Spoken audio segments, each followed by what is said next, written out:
Hey y'all, welcome back. It's your girl Avanti, And I'm Erica. and we are back with another episode of the Real Dope Lifestyle Podcast, That's where we right. are driven, And overcoming parenting every day. All right, guys. So on this episode, we're going to talk about kids going back to school Yes. and how to prepare for a successful school year. We are here at Kingsley Terrace Church of Christ right now in Indianapolis, Indiana, where they're doing their annual backpack giveaway. So let's give it up for that. All right. All right, yay. And today, different topics that we're going to talk about are things that gets our kids excited and prepared for the first days of school. Yeah, so let's talk about that. How do you get your kids excited from the summertime, where Yes. they were able to pretty much do what they would like to a certain degree. Yes. Now they're going back to school where they have a little bit more of a structured Right. calendar Mhm. or time slots. So I know for me, when I was a kid, like my highlight for going back to school was back to school shopping. Yes, I love that. Yes, I'm like, okay, we getting new gear. Right. You know what I mean? And trying to figure out, okay, what am I gonna wear for my first day? Right. Now, what about you? What was your like highlight of going back to school? I agree with you. You know, my biggest thing was I got new clothes, so, and I love to shop. So going to go shopping, like, ooh, so what's the budget? So I can figure out what I can get. But Okay. I love shopping. So clothes, new shoes, Mhm. and then also I don't know about everybody else, but I actually like my school supplies. Like I like that was like a cool time of the year for me. It was Mhm. like, oh, I'm getting new folders. I can pick out these. I can Yeah. get the colors I want. My binders, just having the new things, Yeah. especially my backpacks, all Mhm. that type of Gotta stuff. have a new backpack every like, year. come Yep. on. So that was like the best time. And then like, my parents would get together. Okay, figure this out. My mom, all right, we're gonna go shopping. We're gonna go get this stuff. And I was like, oh yes, I can't wait. But because that's the time you either get that you would get back to school or Christmas. So Yeah. it's like, or your birthday, stuff like Mhm. that. But like back to school, man, it was like, yeah, I got, and it ain't just 5 outfits, Right. like 5 for, okay, you got fresh new ones for the week, and then bam, you go back to wearing the same old clothes. No, like I got a good amount of clothes. Yeah. So that was the best part for me, I think, Yeah, I get what you're saying, because I used to like school supplies too, like even with my clothes. Yeah. Just getting the new stuff, and for me, I would change like my colors, like okay, for this class I'm gonna have this color, Of this class I'm gonna have course. that color. So just getting the new stuff, just period, like Right. clothes and school supplies. Yes. So as far as your kids, like what are they mostly excited about? So I'm gonna be honest. I can't say that they may be like my older ones may be excited to go back, but my youngest one is. Yeah. One thing about him, I'll say this: like every year he does enjoy being in school, Mhm. and then when it's time to end, like he gets sad every year. So I noticed for the past 2 years he's going to 2nd grade now, Mhm. and for his kindergarten and 1st grade year, like he like cried on the last day of school. Aw. And I'm like, what you crying for? I miss my teacher. Aw, Not his how friends, precious. his teacher. Aw. It's like, oh my gosh, okay. And he did that again this past year, Mhm. and I'm like, okay, I'm gonna see what 2nd grade brings. Yeah. So he really enjoyed his teachers. Oh, precious. But I guess I can say too, like they do get excited for the school supplies and clothes Mhm. and stuff like that. I do a lot of trying to take them to different locations and trying to see what backpacks we can get or school Yeah. supplies that we can get, so that Mhm. way they'll have what they need. Yeah. And then especially because nowadays backpacks are a little bit more cheaper. So they go through backpacks throughout the years. Yeah. So literally, I want to say 3 of my kids' backpacks broke throughout the middle of their year. Okay. So all that stuff that they're yeah. putting in So there. I Yeah. had another backpack to be able to give them. Mhm. So it was pretty cool. But I think that would be their biggest thing. My oldest, I think she's excited for this being her junior year. Oh, So yeah, wow. we're getting there. Yeah. We are getting there. So I'm Oh, my excited for her. gosh. Yes. Yeah. What about you with the kiddos? I would say it's about 50-50. Some are Okay. like more excited than others Of course. to go back to school. We have a junior this year too, and a freshman. So I think I'm more nervous for our daughter who's becoming a freshman. She doesn't seem nervous at all, but yeah. just it's a different dynamic Of than like course. middle school. You know what I Yeah. mean? Being in high school and you're with kids that are much older than you. That is so true. Like, you know, you're going to school with seniors, you know, people that are about to be like 18 years old, you know, and you're this 15, 14-year-old. So I think I'm a little bit more nervous for her. Of course, and then we have one going into 7th grade, which here, so when I was younger, and I don't know about you because I don't know how the school system works, but middle school was 6th grade. Okay. But here, middle school is 7th grade. Oh yeah. So it's a change. They're intermediates and stuff like that. Yeah. My kids actually do still have middle school from 6th grade. So 6th, 7th, and 8th will be together. Yeah. So I'm just a little. He's a little nervous because you know now you have several different teachers, right? That you're, and then several different classes that you have to go to, and you know you have to be more organized and stuff like that. But one thing I really liked about his school is that they had like an open night, like an open house, or it was an open house. Yeah. And they had a panel of students that are excelling in school. And so they asked them a few questions like, you know, how do you do this? How do you do that? How do you navigate this? Asking their peers. And so they had a peer panel, and I thought that was pretty nice. You know, to hear from different. Yeah, to hear from students like, okay, adults, you know, it's a you hear and things a little different when it's coming from your peers. It's like, oh, okay, if they can do it, I can do it, type thing. So yeah, it's different because you know they think we're old. So it's like, you don't know nothing. I can't ask you. It's like, do you not realize that I've been through this? Yeah. You know, so, but I'll take it. Hey, go ahead. And as long as your peer is helping you be successful, then I will take that. Yeah. I thought that was pretty nice. So, and then he went to like a summer school, they call it Jump Start. Okay. For like 5 to 6 weeks. So he was at the school, so he, you know, is a little bit more comfortable. Yeah. It's preparing him to you know, get familiar with the school and the environment, and so I thought that was nice. But he's a little nervous, so but still excited. Yeah, of course. So as far as like preparing for the first day of school, are there like different routines that you do, or do you have like a first day like tradition or anything? So also, you know, we definitely we pray all the time, but for them in the morning, but just making sure, you know, we let them all go through the circle and everybody can ask for whatever prayer that they, you know, want, and then we just make sure that we cover them that way, so that way when they go to school they don't feel like, oh, okay, well, all right, I gotta get in here and just go forward. You know, we also do the back to school parent nights and get to meet the teacher. Yeah. They see their friends in there, and then some of the kids are still in the classes that they was in with them last year. Okay. So it kind of helps, you know, make them feel a little bit more comfortable. At the same time, my kids need their sleep. So, you know, I'm real big on bedtime. Yeah. So, and everybody else, you know, I get it. People are different, but my kids have to be in bed at 8:30. Now, my oldest, she goes to sleep when she, you know, she wants to, a little bit more responsible. But my boys, no, they have to be in bed at 8:30. Because if they're not in bed at 8:30, then they're cranky. Oh. And then it's hard getting them up, and it's like, okay, I just went in here and got you up 5 minutes ago, and they're still sitting on the floor. Okay, I just got you up. All right, come on, like, come on. You don't like be aware of time. Okay, next time we're gonna get that bucket of water. Yeah, like, why are we not aware of time? Why do we think the time just okay? I will sit here. Like my oldest son would just sit here and he'd just be in there trying to wake up. He's not a morning person, and he will sit there. And I mean, if I let him sit there, he'll be sitting there, and it's like 7:30, and I'm like, dude, your bus. What time does your bus come? And what time do you have to be out on that stop? You know what I'm saying? Like, and he just. Yeah, like it doesn't faze them. Like, you don't care about that. So bad times. Like, essential.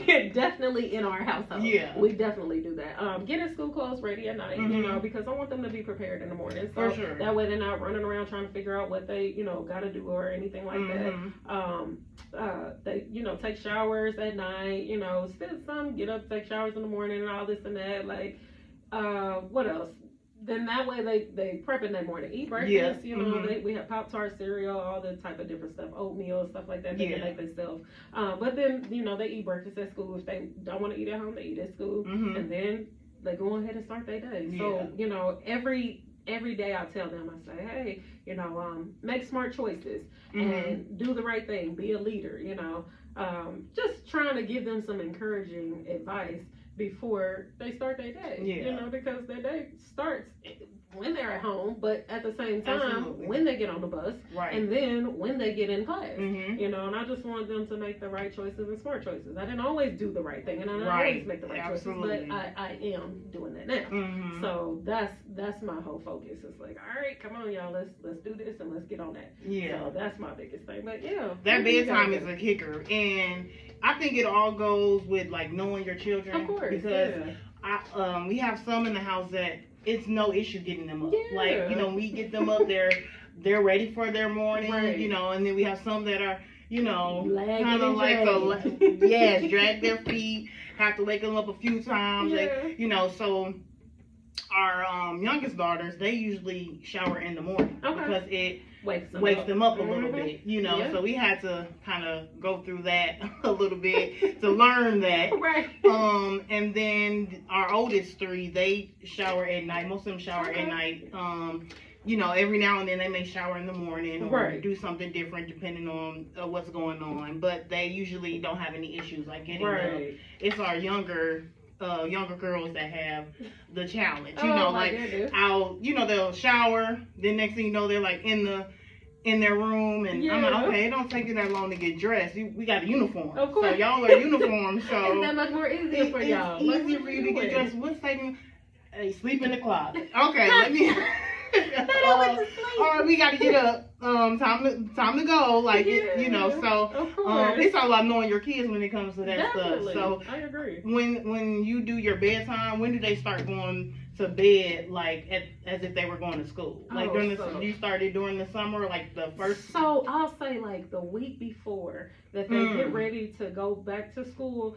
I'll make them get in a routine of that. Because it's still hard for them to feel like they're like, oh well, we're still on summer break. I get it, but I gotta prepare your mind mentally and your body physically for you to get to that point to where you understand that we're about to start school back. So I have to do what I need to be doing. You know, so that's kind of my thing. I feel like it's not too far off, but it's like right there, so that way they can understand the next week you'll be starting school. You know, so then that way, because even like summer break, I allow them to stay up and stuff like that, but I normally, you know, go to bed after they go to bed. So even if they're up, like I let them stay up to about 2 o'clock in the morning. Now Saturday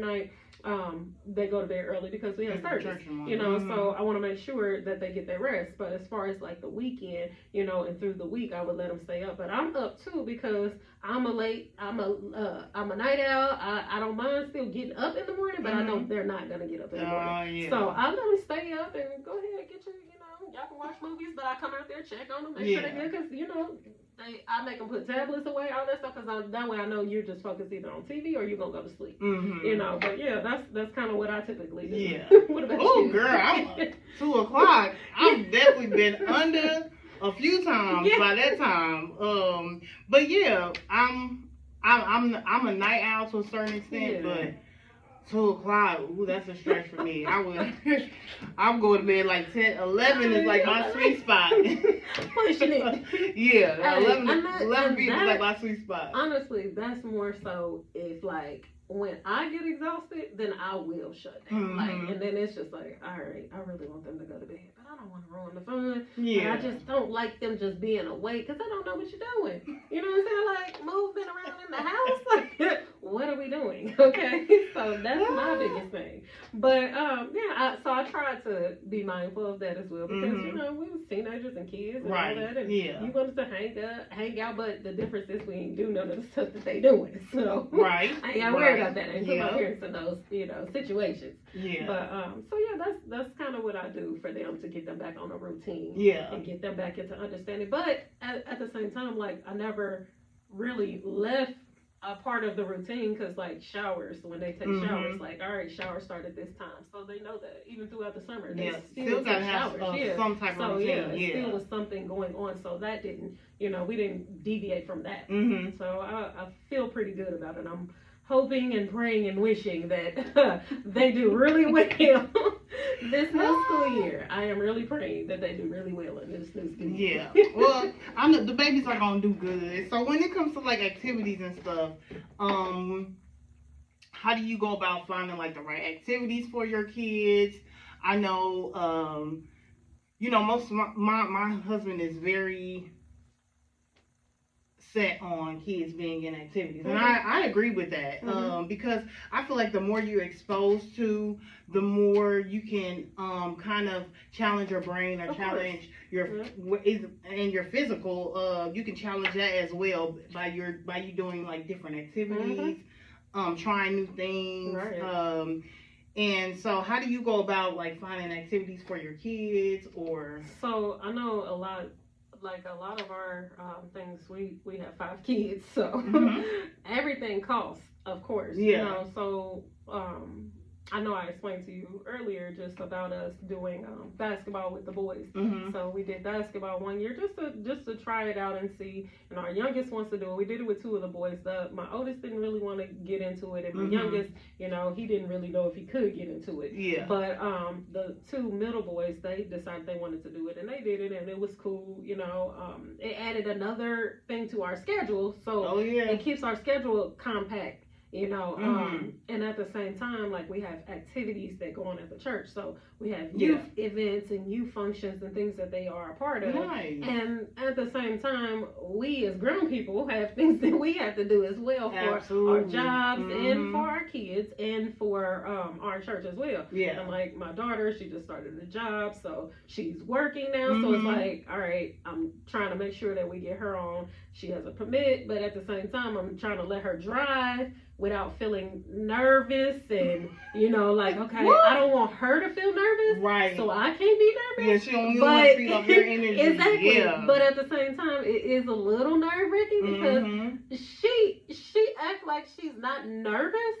because she in there just to talking, and and I'm just like, oh my gosh. Like, so her not being nervous make you nervous. Focus on, like, not the road. So I'm trying to do that with her as well, so that way she can, do that, so she can get her license, so she can get her own, and focus on her doing her own thing, so she don't tear my vehicle. But so we're busy, but we're trying to just figure that out. And like you said, it keeps them busy, it keeps them doing things, it keeps them active, versus just always feeling like they gotta be on tablets or game system. And that's all cool when we inside, but swimming. Take them to the park. I do trails. I take my kids on trails. I don't know about everybody else, but I do take them on trails. They don't like it, but I mean, what kid does? So I'm gonna go ahead and get you on this trail. Little bikes, let them ride on their bikes and stuff like that. So just give them something to do. You gotta do something active. Of course. What do you guys do? We juggle a lot of schedules, and that's one thing with being a parent that is very challenging. Because not only do you have your busy schedule, not just your schedule, your busy schedule, right? You have to also incorporate their busy schedule. Of course. And like you said, you have 5 kids. We have 6 kids. So, just managing all these schedules. Now, our 3-year-old, he doesn't have much of a schedule to manage. He was going soccer for a little bit, but because we had all these other schedules to manage, our oldest is in high school. He's doing high school football. That schedule is pretty demanding. Of course. Our 15-year-old, she is doing cheer. She's doing tennis. And she was also doing dance as well. So, that was, even managing those 2 schedules. Then you add on, we have a child in softball. We have my other son who's in football, and he does soccer as well. And we have our other daughter, she does soccer. So, again, managing all these different schedules. Of course. I mean, thankfully, it does take a village, y'all. It takes a village, with all of us co-parenting together. Hey, we have this conflict. Can you get them there? We'll meet you there. That type of thing. So that's helpful.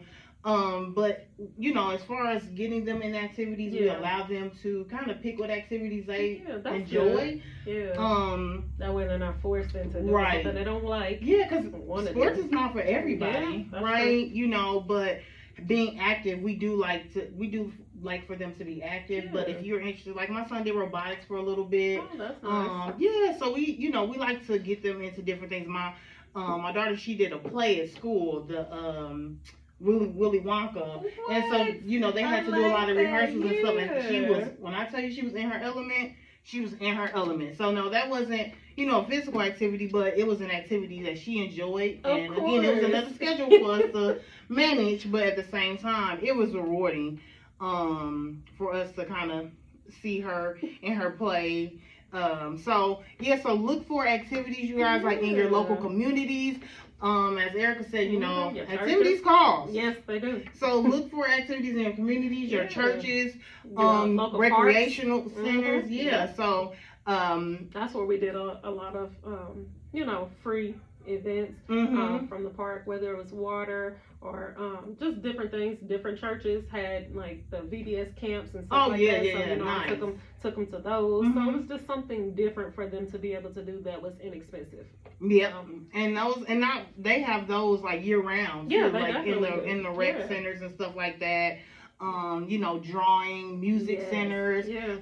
You know, I know they had. My friend, she had put her child in like a DJ camp this summer. Wow. I thought that was pretty cool. So they're gonna start, I think, offering that type of stuff like during the school year. So it's like, okay, like we can transition this into the school year where you can, you know, get your homework done and then, you know, do something that you enjoy. Yeah, I know another thing. Like, I always take my kids to the backpack giveaway in Brownsburg. I live in Brownsburg, and they have it set up really nice, like the gym, and you know, volunteers come out and take each one of your kids, and then you're able to also get haircuts or you know have your kids' hair done. Then they would they give you breakfast in the morning, you know, for you to have breakfast there, and then they have like little things that the kids can play in, or you can sign up for a reduced lunch or you know transportation, all that type of stuff. But also at the same time, it was a camp. I remember it was a camp at one of the churches. They did like an art camp, and I was able to sign them up. Now it was for like October, but the thing was they were looking forward to it because it was a week and it was free. And then they were able to go and decide if they wanted to do like if it was painting or drawing or cooking. So it was different activities, basketball, sports, you know, all that type of stuff that they were able to sign up for, like pick your first choice and then have a second one, you know. But I thought it was pretty cool that it was at the back to school, you know, so people could take the flyer and then sign their kids up. So, you know, if you're looking at your local, you know, the backpack giveaways, check that out as well. And for like preparation, I think is key. Most definitely. One of the things that I feel that I think would be good for our family to implement is, you know, with every kid having their own schedule, sometimes they get so strictly involved in their own schedule, they're like, okay, they don't realize that this person has this person has that. So, you know, kind of saying, we're going to sit down, we're going to talk about what we have going on for the week so we can, if you have something going on that we missed, that we're talking about it now so that we can get more organized. Because for me, my schedule gets hectic and sometimes I have things that pop up. You know, somebody wants to go see a house, somebody wants this or whatever, and it pops up. So I need to not have pop-ups in other places. I'm like, okay, when did this come about? When did you know about this? Oh, they told us 3 weeks ago. Okay, well, I'm just now finding out, you know. So then you have to adjust and be agile, and I understand that that's part of being a parent, right? But just being more organized. That's a goal of mine this year. Girl, you know, I'll tell you this. We have a calendar, and I know I've said this before, but I live by my calendars. Whether it's in my phone or it's my handheld, you know, physical, or it's the family calendar. So things that the kids need to know is on the family calendar. Things they don't need to know is in my personal. You know, I do not put it on there because one thing I actually paid attention to is they pay attention to the calendar. So they come and ask me, you know, oh, we got this going on this weekend, or we got this going on. I'm like, and I'm like, how you know? Oh, I looked at the calendar. Oh, we're looking at the calendar, are we? Okay. I'm gonna have to adopt that. Right, yes. So use it. I'm like, and if I don't follow up on the calendar, another thing they'll say, Mom, you didn't change the calendar this month. Accountability. That's what I'm talking about. Holding me accountable. Okay. All right then. So that's real big in our house, the calendar. Even, you know, my husband, he looks at it, he's busy. Everybody looks at the calendar. So that is a big thing. Like I keep that there and I have it right in the area so everybody can see where it is. It must be in the kitchen. Oh, by the kitchen. It is. So I know you're going to see it. Yes, ain't nobody going to miss it. And it's in bright orange. I changed the color so it keep everybody going. So nice. I started off with black, and I would do black for a couple months, and then I did navy, and then I did green, and yellow. Well, not yellow. I add some things in on yellow, but it can't be too bright. And then I did orange. Right. So right now we have orange, and it's bright popping. So like everything in orange. Definitely not missing it. Okay. At all. Yes. So I guess do you have anything that you guys do as far as a tradition on the first day of school? No.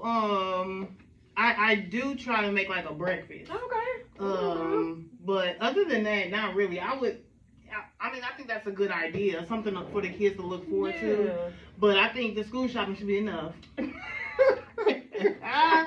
Yes. Yeah, that's right. What we look forward to. But yeah, it wouldn't be too bad to have some type of tradition. I think I'm gonna have to adopt it, because I can't say besides our prayer that we do a traditional thing, So guys, leave all your comments below and tell us what you do. Yeah, let us know if you got a tradition. Yeah, with your kids on their first day of school. I guess I do have one. I will say, of course we do like a first day school picture. Okay. And then end of the year, so we I'm do bad with that. Oh my gosh.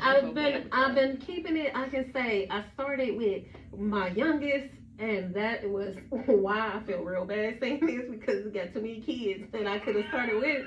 But I started with my youngest, and I think I've been keeping it. So, and I take pictures of everything. So I'm like, okay, yeah, I can take that. I'm so bad. I'm so bad with pictures. I'm one of them. I'm so bad with pictures. Like, let y'all come just share the pictures with me. I'm really bad with pictures. Just send them to me. Yes. Okay, so any ideas? Let's see. We got the activities down that interest your kids, and another thing I guess we can talk about is just recognizing signs of stress and anxiety, and when to seek for help with our kids. Yeah. So I guess one of the first things we can talk about with recognizing different signs would be the emotional signs.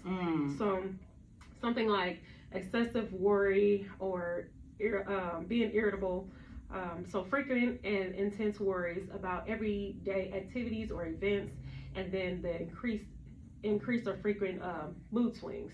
That would be something that's an emotional sign of being able to see if your kid is super stressed or dealing with anxiety.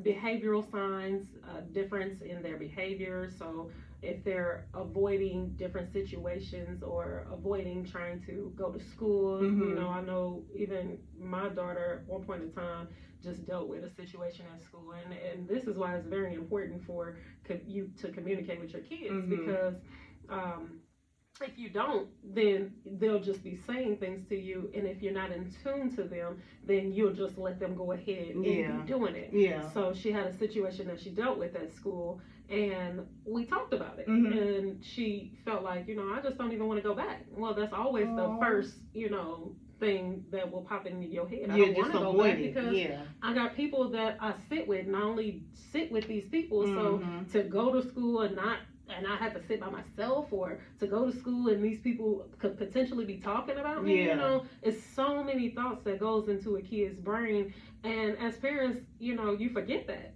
because you're an adult and you're dealing with other things, and now your focus is, I gotta provide and take care of and do this, and bam bam bam, I got this down and this down, but you're not actually looking at what they're doing with their life, and how they're living in it, who they hang around with, and who they talk to, and who's in their inner circle. So all those things are really big. So avoiding school, just the activities that they used to enjoy playing. So, all right, my boys like basketball.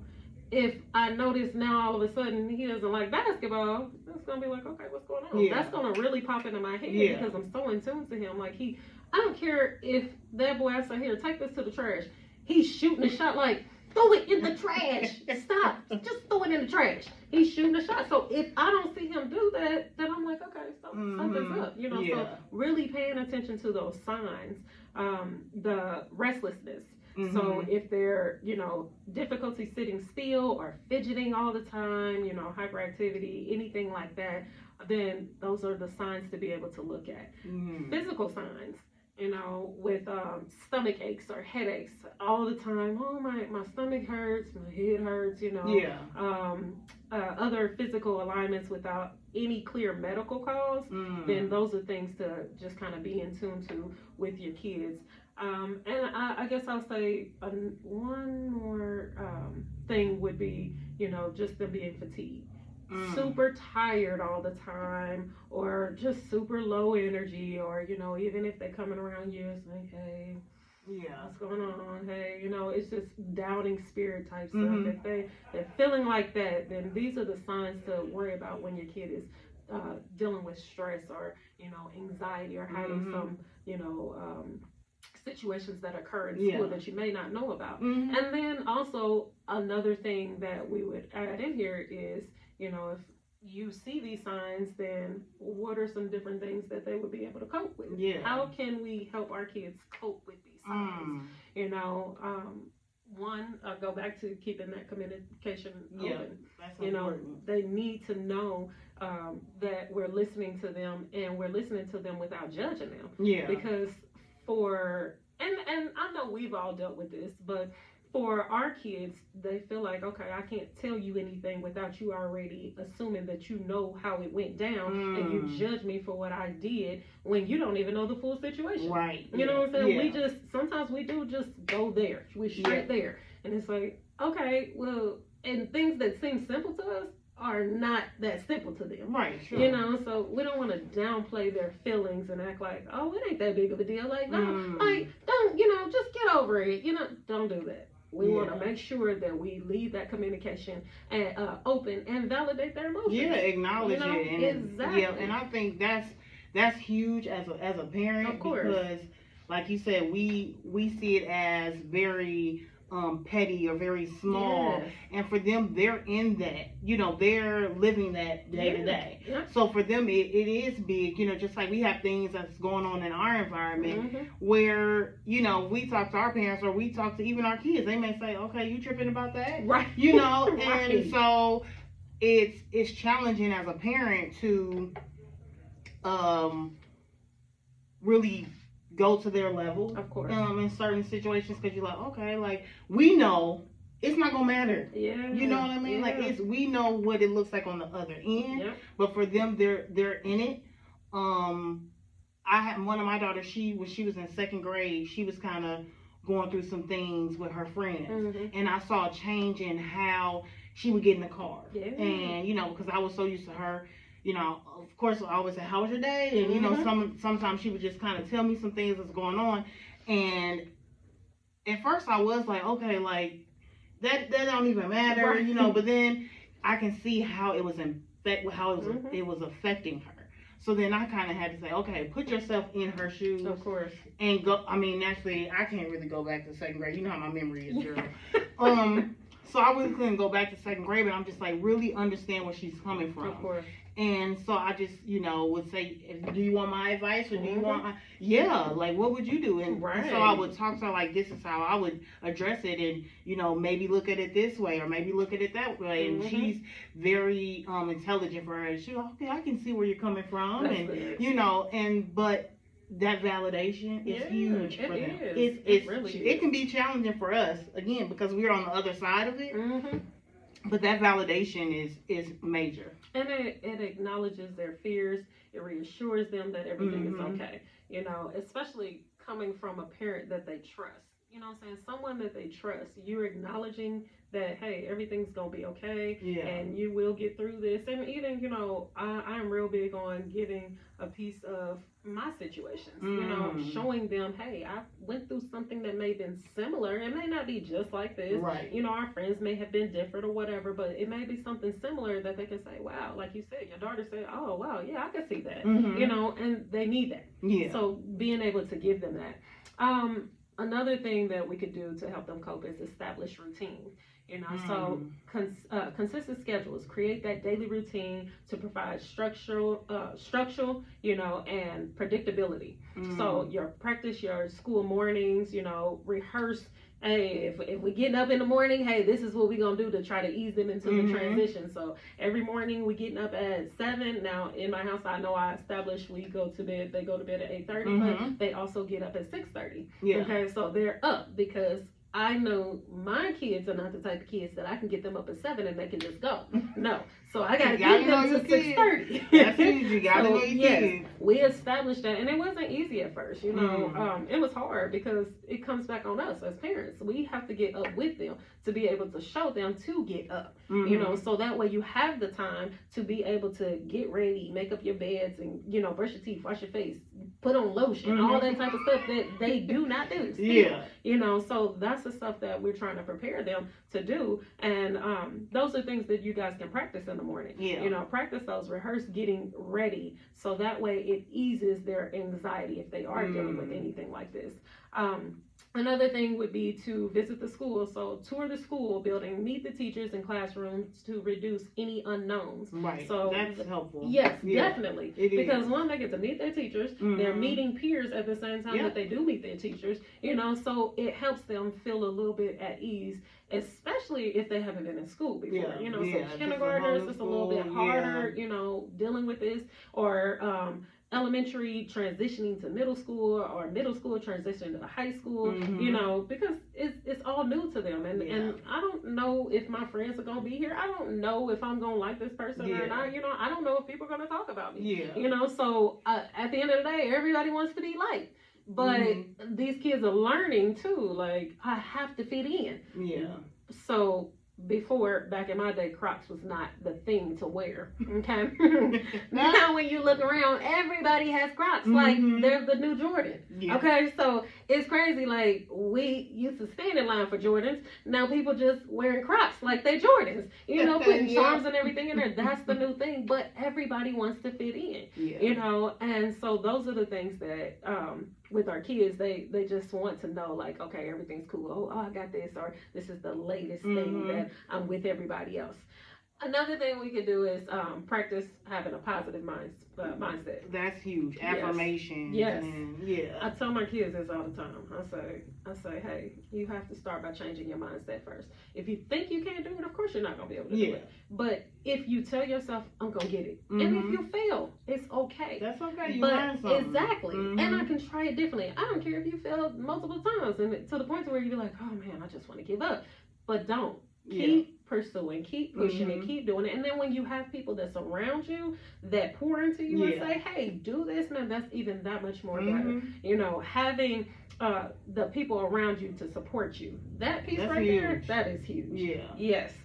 And the last thing I'll say is, if none of these things work with your kids, then you can seek professional help. And that's all fine and dandy. I don't have any problem with that. I just feel like try these different steps first.